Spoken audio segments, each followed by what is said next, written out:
السلام عليكم ورحمة الله وبركاته. إن الحمد لله نحمده ونستعينه ونستغفره ونؤمن به ونتوكل عليه ونعوذ بالله من شرور أنفسنا ومن سيئات أعمالنا.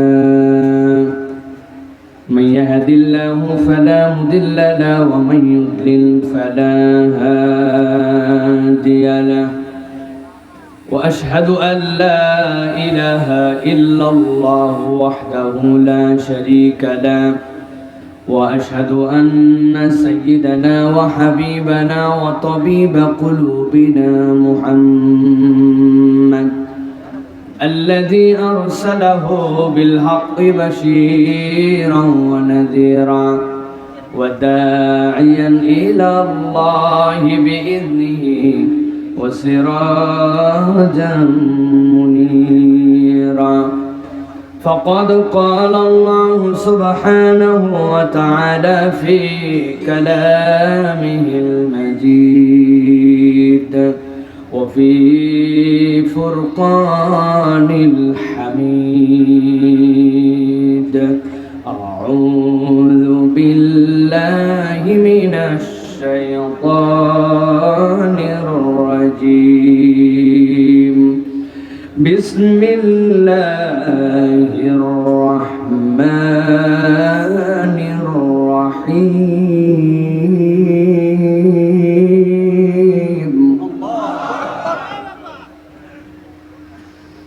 يا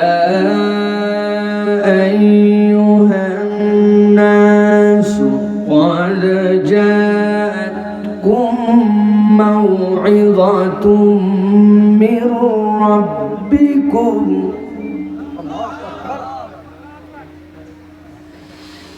قد جاءتكم موعظة من ربكم وشفاء لما في الصدور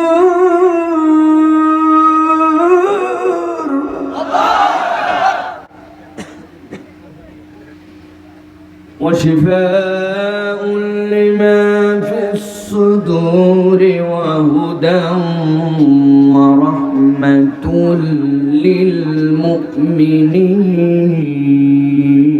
للمؤمنين. شفاء لما في الصدور وهدى ورحمة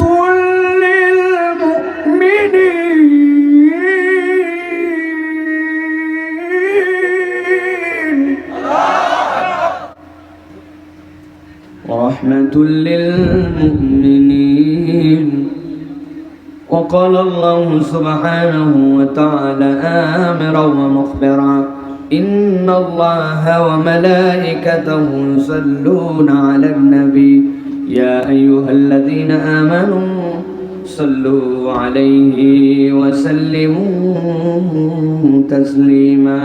اللهم صل على محمد وعلى آل محمد كما صليت على إبراهيم وعلى آل إبراهيم إنك حميد مجيد. اللهم بارك على محمد وعلى آل محمد كما باركت على إبراهيم وعلى آل إبراهيم إنك حميد مجيد. আলহামদুলিল্লাহ, আল্লাহ রাব্বুল আলামিনের কাছে শুকরগুজার হচ্ছি যে আল্লাহ রাব্বুল আলামিন আমাদেরকে আজকের এই পারসনতলা কেন্দ্রীয় জামে মসজিদের উদ্যোগে আজকের এই বাংলাদেশের বিখ্যাত জেলা সিরাজগঞ্জের উল্লাপাড়ায় আমাদেরকে আজকে এই তাফসীরুল কোরআন মাহফিলে আল্লাহ রাব্বুল আলামিন সুস্থ রেখে আল্লাহ রাব্বুল আলামিন তার সুযোগ দিয়ে মন মানসিকতা ভালো রেখে আমাদেরকে আসার বসার তৌফিক যোগ্যতা এনায়েত করলেন সে রব্বুল আলামিনের কাছে তারই শেখানো বাক্যে কালিমাতুশ শুকর আদায় করছি। সকলে আনন্দ চিত্তে আল্লাহ রাব্বুল আলামিনকে খুশি করার জন্য পড়ছি আলহামদুলিল্লাহ।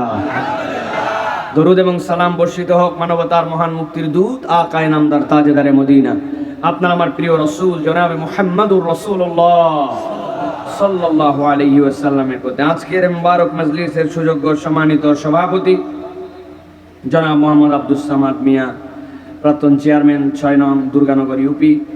আজকের মাহফিলের সম্মানিত বিশেষ অতিথিবৃন্দ, আজকের মাহফিলের সম্মানিত প্রধান অতিথি আমাদের অত্যন্ত শ্রদ্ধেয় জনাব আলহাজ মাওলানা রফিকুল ইসলাম খান সাহেব দামাত বারাকাতুহুল আলিয়া, মঞ্চ উপবিষ্ট বিভিন্ন পর্যায়ের ওলামাই হযরত ফুজালায়ে আযম, আমার সামনে উপবিষ্ট সম্মানিত মুরব্বিয়ানে কেরাম, আমার প্রিয় তরুণ যুবকেরা, স্নেহের ছোটরা, আলাদা প্যান্ডেল থেকে শুনছেন মা এবং বোনেরা, সকলকে একবার সালাম দিয়েছি। আরও একবার আপনাদের কাছে দোয়া পাওয়া এবং করার আশায় সালাম নিবেদন করি। আসসালামু আলাইকুম ওয়া রাহমাতুল্লাহ। আমার প্রিয় সিরাজগঞ্জের ভাইরা, কেমন আছেন আপনারা? আপনারা ভালো আছেন ভাই? আল্লাহ আমাকে রব্বুল আলামিন ভালো রেখে আপনাদের কাছে হাজির করেছেন, এই জন্য আমি আল্লাহর কাছে কৃতজ্ঞ আলহামদুলিল্লাহ। প্রিয় ভাইয়েরা, রাত কিন্তু দেখতে দেখতে বসে নেই, রাত তার ঘড়ির কাঁটাতে রাতের মধ্য অংশের দিকে এগিয়ে চলছে, কিন্তু আমরা অবাক হয়ে লক্ষ্য করছি রাত যতই গভীর হোক চাতক পাখির ন্যায় কোরআন পিপাসু যাদের হৃদয়ের মধ্যে ঈমানের নূর আছে, এই মানুষগুলি এই মাটির বিছানাকে গ্রহণ করে উপর থেকে কুয়াশা সিক্ত আবহাওয়াকে উপেক্ষা করে এই মানুষগুলি কোরআন শোনার জন্য বসে আছেন। এই বসে থাকাটুকু সকলের ভাগ্যে জোটে না। সব আয়োজনে মানুষকে নিয়ে আসে, এভাবে বসিয়ে রাখাও যায় না। আমরা বিগত আমলে দেখেছি, যদি কোনো রাজনৈতিক সভা সেমিনার করতে হতো, মাঠ ভরাতে হতো, তাহলে তাদের জন্য ব্যাপক পরিমাণ বিনিয়োগ করা লাগতো। কিছু সরাসরি সুবিধাভোগী ছিল, যারা তো আসবেই, এরা 100% দালাল। আর কিছু ছিল সুযোগ সন্ধানী, কিন্তু এই সুযোগ সন্ধানী মানুষকে আনার জন্য আমরা দেখেছি তারা ব্যাপক খরচ করত। ছেলেদেরকে লুঙ্গি দিত, গায়ের মধ্যে গেঞ্জি দিত, মাথার মধ্যে ক্যাপ দিত, বিরিয়ানির প্যাকেট দিত, গাড়ি ভাড়া দিত, এরপরে আসার পরে পকেটেও কিছু মানি দিত। কিন্তু তারপরেও দেখা গেছে যে সমাবেশের স্থলে লোক খুঁজে পাওয়া যায় না। কিন্তু কোরআনের মাহফিলে আসার পরে উল্টা কালেকশন করে মাটির মধ্যে বসায় দেয়। এই মানুষগুলা তারপরেও নিজের গাঁটের পয়সা খরচ করে এই ময়দানে বসে থাকে। এটা অন্য কোনো কারণে নয়, হৃদয়ে ঈমান আছে আর কোরআনকে পছন্দ করে, আল্লাহ রাব্বুল আলামিনকে পছন্দ করে, নবীকে নবী বলে স্বীকার করে। এইটুকু দাবি নিয়ে আমরা কোরআনের ময়দানে আসি, ঠিক কিনা? প্রিয় ভাইরা, এই কোরআনের ময়দানে যে আমরা আসি, এই যে আমরা উপস্থিত হয়ে যাই, শয়তানরা এটা পছন্দ করে না।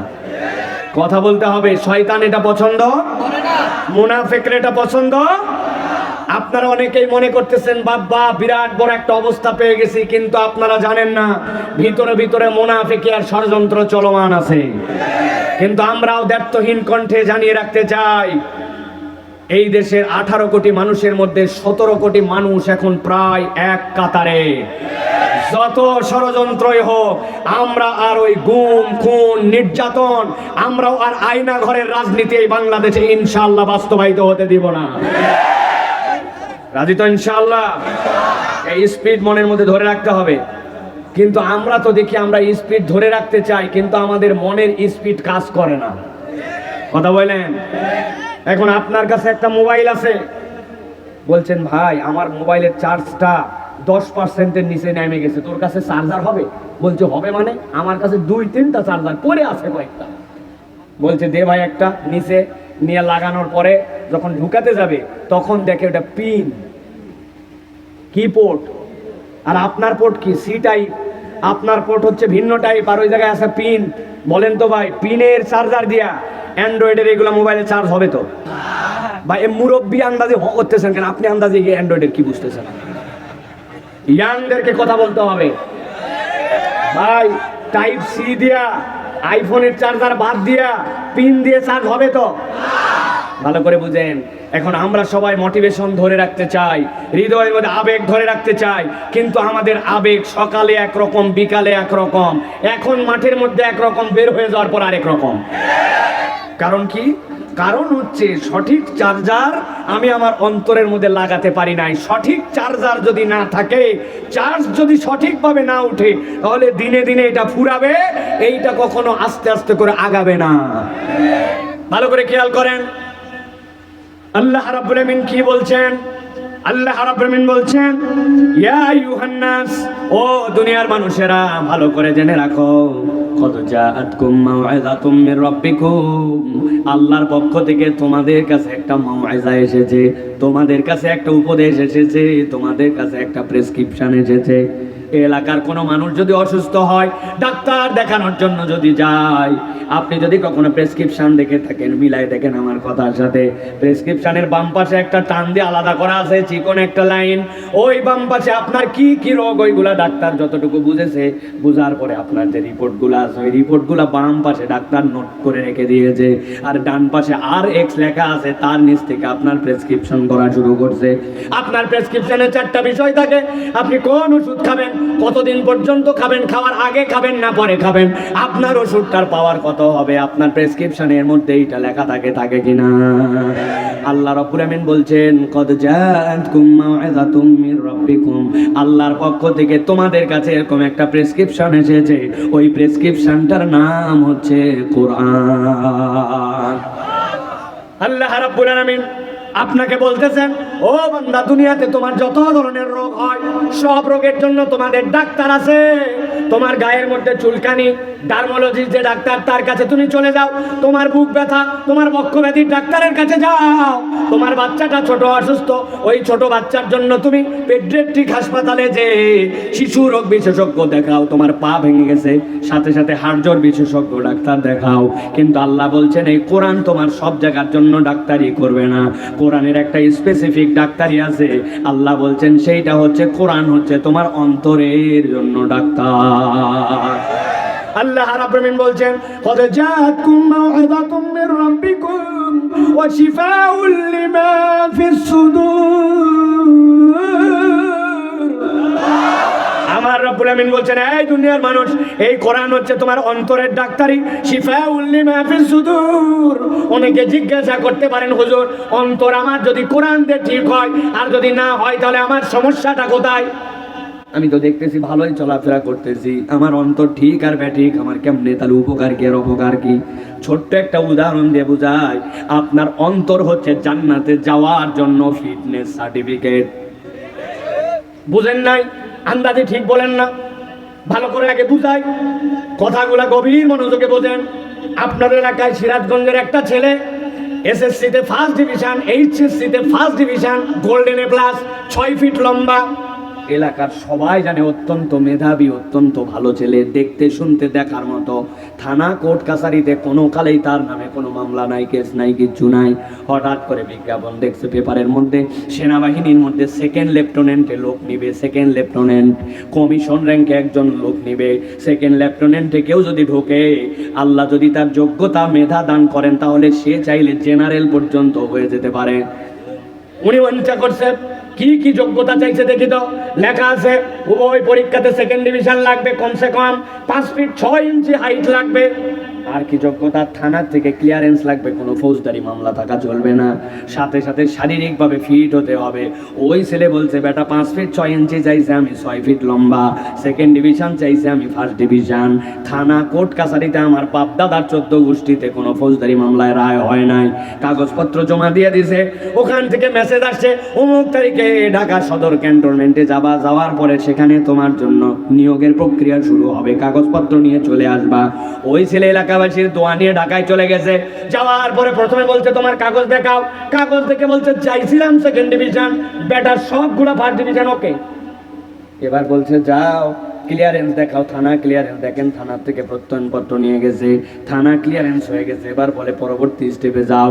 ওই যে দেখো, বাঁশ দিয়ে তাক দিয়ে উপর দিয়ে টান টান করে দড়ি দেওয়া আছে, 5 ফিট 6 ইঞ্চি হাইট ঠিক আছে নাকি দেখাও। ওই বেটা তো 6 ফিট লম্বা, দড়ির কাছে যায়, নাক বাইতে গেছে, বলছে বেকুব নিচ দিয়ে যা। এখন বলছে তোমার সব ওকে, খালি গা হও, স্বাস্থ্য পরীক্ষা তোমার জন্য হবে। যেই না স্বাস্থ্য পরীক্ষার জন্য নিয়ে গেছে, যাওয়ার পরে বলছে হাত দুইটা সামনের দিকে প্রথমে সোজা করো। যেই বলছে হাত দুইটা সোজা করো, ওই বেটা হাত টান টান করে সোজা করছে। ডান হাতটা পুরাপুরি এরকম সোজা, কিন্তু বাম হাতের 4টা আঙ্গুল একটুখানি বাঁকা। যিনি পরীক্ষা নিচ্ছে উনি বলছে বেকুব, বাম হাত বাঁকা কেন, বাম হাত সোজা কর।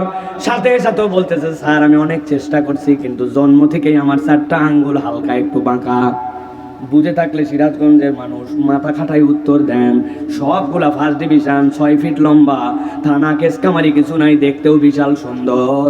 কিন্তু ডান হাত সোজা থাকার পরে বাম হাতের 4 আঙ্গুল যদি একটুখানি বাঁকা হয়, ওই লোকটাকে কি সেনাবাহিনীতে চান্স দিবে? যারা বললেন না তারা বোঝেন নাই মনে হয়, চান্স কি দিবে? আমার আল্লাহ বলছেন কদ জাআতকুম মাউইযাতুম মির রাব্বিকুম ওয়া শিফাউল লিমা ফিস সুদুরি ওয়া হুদাও ওয়া রাহমাতুল লিল মুমিনিন।